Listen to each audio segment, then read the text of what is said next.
Welcome back to Mideast in Depth, part of Levant TV's press review. Tom Whitehead, security editor of The Telegraph, writes on Bob Quick, a former Scotland Yard Assistant Commissioner, saying it may be safer for Britain to help fanatics move to Syria and ban them from returning. Bob Quick's comments are likely to cause controversy, that the UK would be encouraging terrorism and does not end the danger of the jihadists sneaking back home and carrying out attacks here once trained. Mr. Quick inadvertently showed secret papers to photographers outside Downing Street as he walked into number 10, which resulted in a major terrorism operation having to be brought forward. Mr. Quick said the terrorism threat facing the UK now was greater than a decade ago. He said the emergence of ISIS in Syria had transformed the nature of the threat. More than 700 Britons are believed to have travelled to Syria and around half have returned. Mr. Quick told The Guardian that those wanting to go to ISIL-controlled territory should be allowed to go, but have to hand their British passports in as they leave.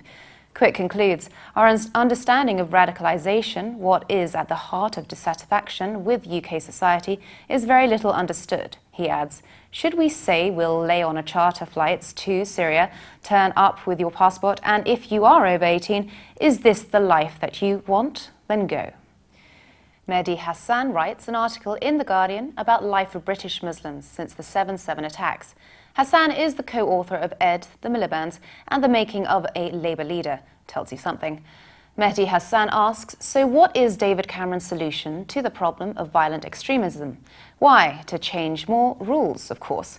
Hassan depicts, rather than try and win hearts and minds or address the alienation of a tiny minority of young people, those 600 Brits constitute about 0.2% of UK Muslims. Cameron has unveiled plans to, among other things, monitor Muslim toddlers in nurseries for signs of extremism, restrict the free speech of non-violent yet Islamist preachers, and close down radical, does he mean conservative, mosques. In a typical Islamic rhetoric, Hassan writes about the alienation of Muslims, indirectly justifying the acts of terror and looking at them as a mere consequence of then policies of the British governments. He then reminds readers, although out of context, Anders Breivik in Norway, which killed 77, and of the worst mass killing in Europe since the Second World War, the massacre of 8,000 Muslim men and boys at Srebrenica at the hands of far-right Orthodox Christians. Mehdi Hassan says the self-styled jihadists offer confused and angry young Britons a sense of identity and belonging. How do we Britons, Muslims, officials, members of the public offer something better, more inclusive? In 2007, a fresh-faced MP spent 2 days at the home of a Muslim family in Birmingham and then wrote boldly of how it wasn't possible to bully people into feeling British. We have to inspire them.